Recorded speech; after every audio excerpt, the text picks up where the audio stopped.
Walter, and I'm the youth pastor and associate priest at St. Thomas Church. Welcome to this latest episode of the St. Thomas video podcast. We have Christian Stillings, who's going to share with you today. He's going to talk about what's up with him and God these days. We hope that this blesses you, gives you something to think about, and encourages you in your walk with God. This is Christian Stillings recording for the St. Thomas video podcast. I record at the invitation of Aaron Walter, who invited me to record a video answering the question, what's up with me and God these days? And as I've thought on that question a bit yesterday evening and today, my mind is drawn back in some ways over the last 10 years of my life, the 10 years of my adult life thus far. Some of you may remember me if you were at St. Thomas, 10 or more years ago. Any newer comers more likely would not have really crossed paths with me in the time since then.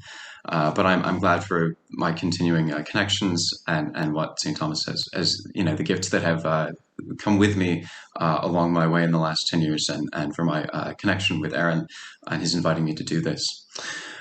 What's up with me and God these days? As I think about the last 10 years, my mind in some ways goes to the turbulences that I've in some ways experienced with my occupation or occupationally with my education and different things with different jobs, turbulence with certain relationships, and with some matters of faith here and there as well.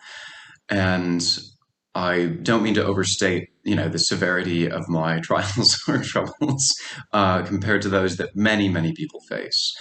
But certainly the experience of having something that is dear to me, that sort of cuts out or pulls out or comes to a stop in a way that I had not wished for, with some difficulty of circumstance.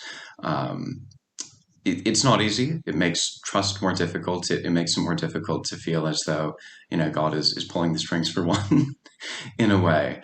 But one thing that I would say has sustained me is as I reflect in my faith on the life to come. When I was in college, I was in a Bible study that studied the book of Ecclesiastes. And, as the rule of St. Benedict puts it, keep death daily before your eyes. The book of Ecclesiastes is very helpful with that.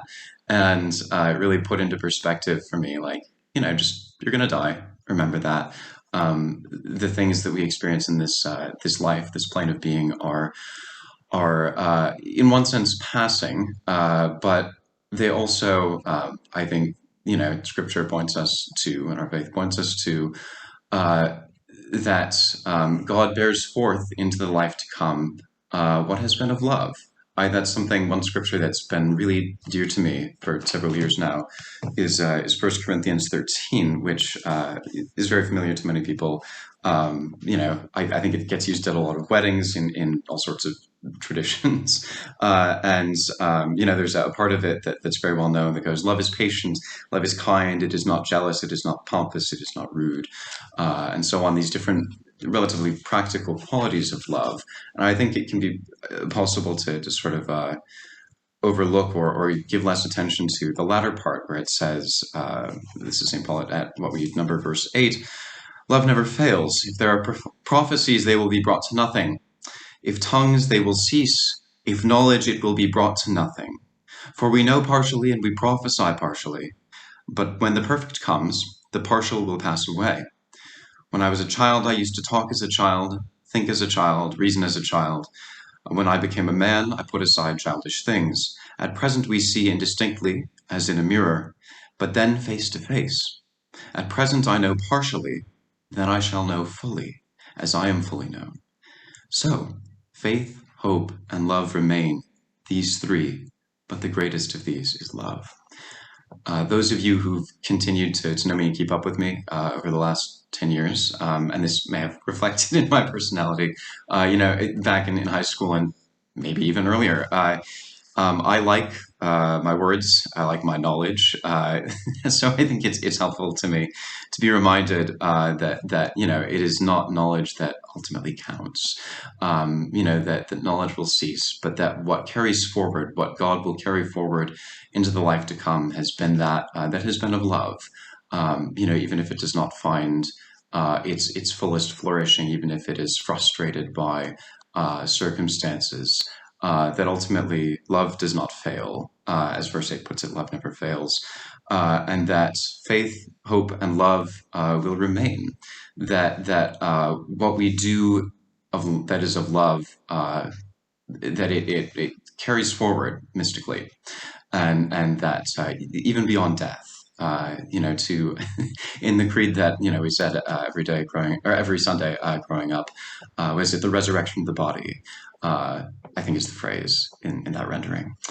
And I don't want to get too deep, wax too far theologically beyond the need for this video, but I, amid the turbulences of my adult life, I think it is some comfort to me to have that perspective to say, yeah, I don't know, how long this situation is necessarily going to last for me. That or to recognize, as some things have given me occasion to, to always be cognizant that what I might be in professionally at a given moment might not be, or even likely isn't necessarily going to be the entirety of the rest of my career, the next almost 40 years of my life.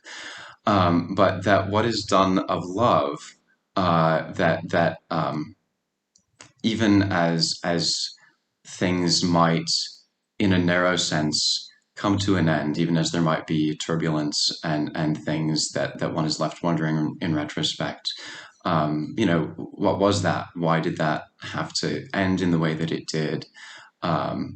It is a great consolation to me and a really key thing in my faith that what is of love, God bears forward, that no act of love, no manifestation of love ever is wasted.